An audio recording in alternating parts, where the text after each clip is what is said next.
Post what you want. Okay, this is a Commonplace book, Commonplace binder thing. I'm going to set this down for now. So, that is this video, that's next video, that's the number video of this playlist. So we're looking at Commonplace Binder 101.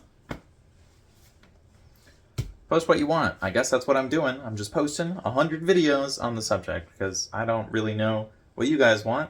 I don't really know what I want either. So, throwing spaghetti at the wall for this first playlist. Everything after this will be related to what people actually want, what I actually want, but I don't know what's going on, so we're just putting stuff out. So, you might not know what you want either when you make a Commonplace book or a Commonplace binder. The main difference is I have a binder, so like page numbers don't make sense because all the pages move around, and if there are no page numbers, an index doesn't make sense, so I just use a contents page. You have the core skill. You can start now if you know how to write. So,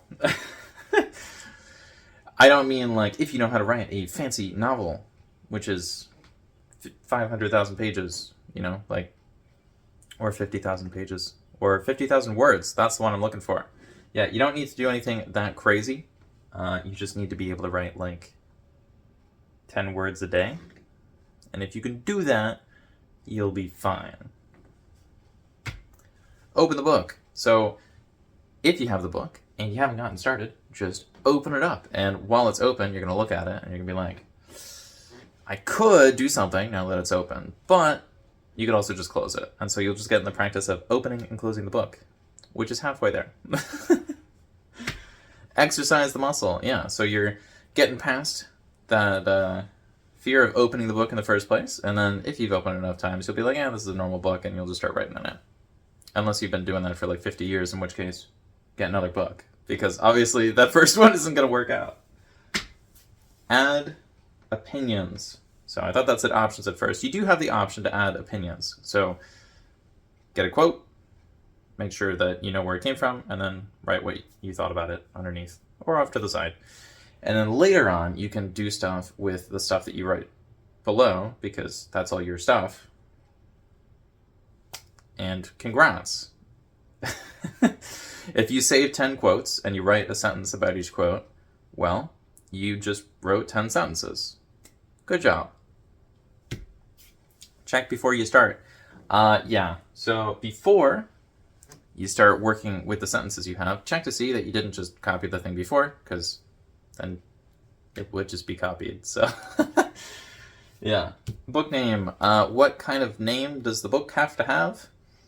Does it have to be a Commonplace book? No. So I called the Commonplace book a Commonplace binder because I use a binder. You don't have to use a binder. You could use something else if you want. In some of the other videos, I tell people that if they are going to make a playlist like this, it would be probably fun if they just named it like Commonplace Codex or Commonplace Journal or, you know, Commonplace and then Word. Like, it shouldn't be too difficult to just change a single word and then be like, look at my thing, because there are only like 500 Commonplace book videos. I mean, now they're probably like 600 because I'm making a 100 video playlist, and other people are still making videos as well. But, you know, just the tiniest little tweak, and you will have something different. And the same goes for working in a book or binder. Where are we?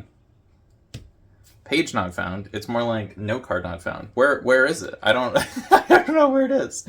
So if you can't find a page, that might be a problem. But because it's a binder, eventually you will move all the stuff out of the way and you will find the page. So even if it gets lost, you should be able to find it, because the whole point of the binder is that you cycle through stuff. And so some stuff might be taken out quickly and then put in the back. You know, much more common than some other stuff. But eventually, if you take one thing from the top once a month, you know, within a few years, you'll find it again. And you don't have to page through anything. You don't have to do anything really other than just do the thing. Like, it's not that bad. Quote. Is it that bad when you're trying to figure out which quotes to write down? It can be. And so you could just look up like a list of aphorisms. It's fine. Just Google your favorite famous person, and I'm sure they have some quotes. I would be very surprised if they don't have quotes. Thoughts. You will probably have thoughts about those quotes. So you can just say, like, I like this one. Good job. Because then at least you did something. And then you can say, I like, quote, from, and then you can just say the person's name. So, I don't know. I don't normally do the quote thing. Or at least I haven't done that in like a decade. So, it's very good to start, but I feel like after a while, you should have enough of your own stuff to not really need everybody else's stuff. But, I don't know. That might vary a lot from person to person. Divide into sections. So, because I don't have an index, I need to divide everything into sections, because otherwise it would be a complete mess. So there would just be stuff everywhere. And so you might find there are some ways to divide the things, or separate them, or categorize them. That makes it a lot easier to find the stuff. So you might use tabs at the top like I have. It might be use a content section like I have, or you could use a traditional index. The problem with a traditional index is it is incredibly time intensive, unnecessarily complicated, and it's just not for beginners. So a lot of people will push it as for beginners. I think this is because there are a lot of things from fancy rich old dead people who just kind of like said like, oh yes, anyone can do this, in the same way that, like, you know, rich people will say that like money isn't everything, or attractive people will say like looks don't matter. Yeah. If you're a beginner, you probably don't want an index, because it's all about categorizing things, and if you don't have anything in the place in the first place, you're just making a categorizing system. So, yeah. Constantly refine. After you have the things, you can make the way to categorize them. But if you don't have anything, like if there's not even a single piece of paper that's written on, what are you doing? Like, that doesn't make any sense. Flip through. So, this is a very complicated note card or index card. If you have an opinion on which one I should be using, maybe you want to say flashcard, let me know in the comments down below. But yeah, I have a few flip throughs on the channel. They're pretty low quality as far as videos on the channel go. But I do have them, and at the beginning of this playlist, and basically I've been saying I will have a flip through video, and it'll be video number 98. Sorry, there you go. Nope, I'm making it look like FAQ, but yeah, flip through. It's right there, okay? The point is, at some point I will flip through those and show what's inside, but I have a lot of videos on what's inside anyways. It's just, you know, those are from a long time ago, and the stuff hasn't changed much, but you should flip through your own stuff. You can watch my flip through if you want. Like, there's not going to be anything super ridiculous in there, because this is like a demonstration binder for people who are just starting. So like, there's just random stuff, because I didn't have this cover at the beginning. I made this later on. And this is a lot better than a blank page, because it actually shows me what I'm going to be working on and in which order. And so the longer you have the book or the binder or whatever else, the more detail it will have, and the more relevant it will be to whatever you're working on. Like, for example, this cover might just become a future page, like just a random page in here. And so I'm going to build something up which has a lot more value later on, but it doesn't really have anything now. So where are we? With me. So yeah, I guess if you're watching a flip through, you're going to be watching it with me, because, yeah, how do I store selections in a Commonplace? I don't know.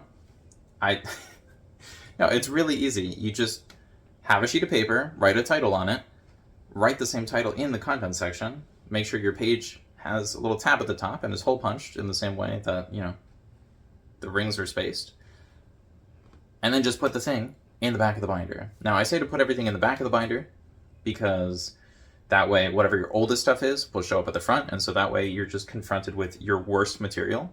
And so some people might be like, well, I want to be confronted with my best material. And it's like, if you know that the stuff at the beginning is the absolute worst, all you have to do is turn the page and you will see something better.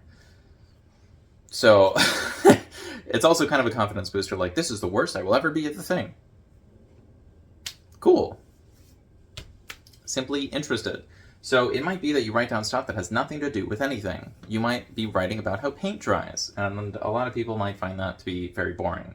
Other people might be very interested in how paint dries.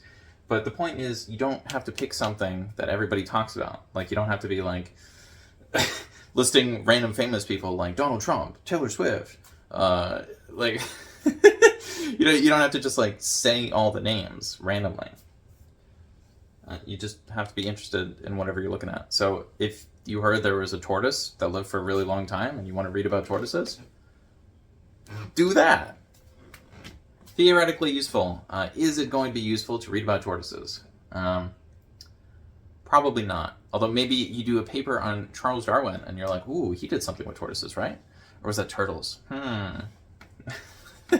And so, like, in theory it's useful, but in practice, not always. So you want to make sure that the stuff is useful and relevant, as well as interesting.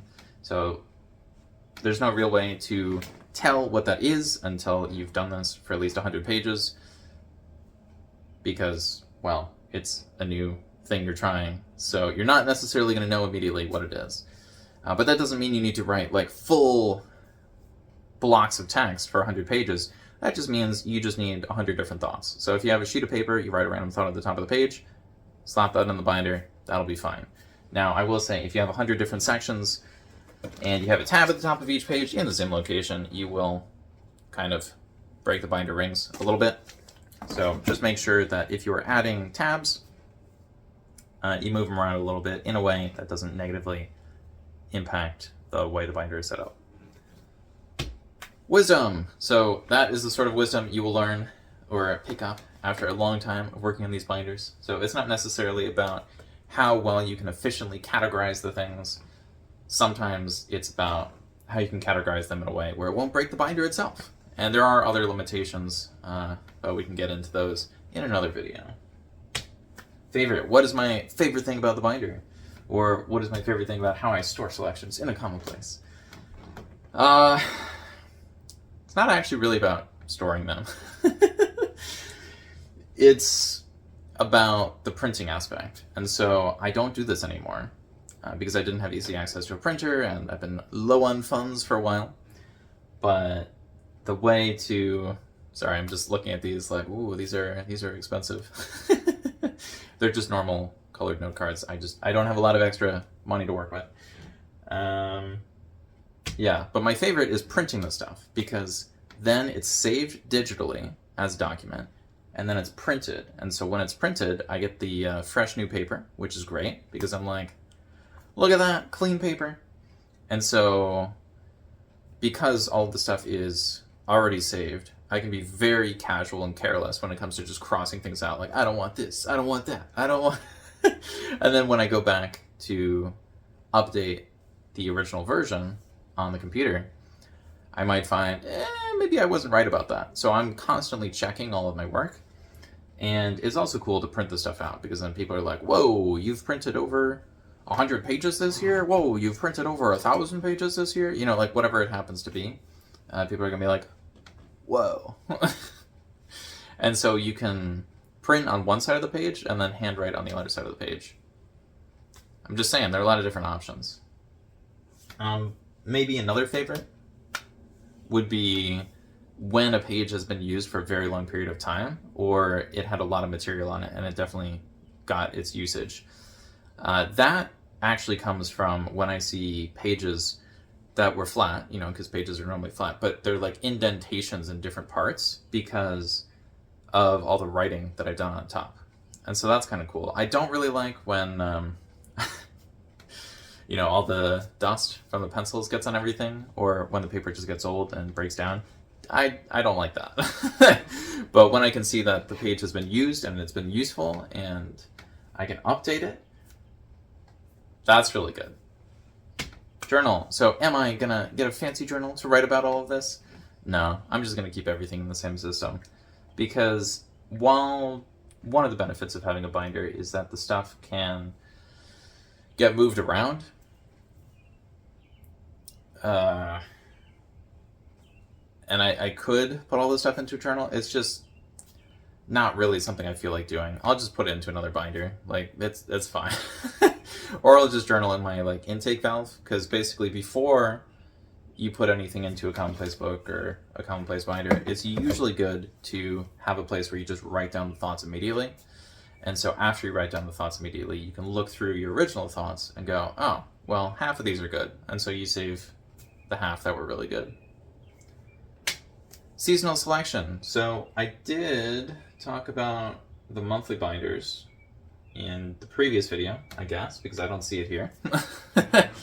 So seasonal selection might be it's around Halloween and you're going to gather all the stuff about pumpkins and gourds and witches and stuff. I don't know. Actually, it looks like we're probably approaching Halloween, so if you enjoy spooky time, happy Spooktober. I don't think we're there yet. But yeah, whatever you select might be affected by the season. At some point in the past, people used to like grab a leaf and just like put it in their book. Some people, I guess, still do that, but I don't think I've ever done that because other than a 7th grade tree report that I had to do, I don't normally get up close and personal with the trees and then take a little bit of them back with me to have as like a souvenir. I don't do that. I might like a rock, but I'm not going to hold on to a leaf. So, yeah. Field versus home. That's probably about how you might do things in a field versus at home. And the binder is very much a thing for when someone is at home. So I think it's pretty clear which one I prefer, at least in my current stage of life. So if you like this video, be sure to leave a like. Definitely comments are better than likes because then I at least know somebody's here. But yeah, bye.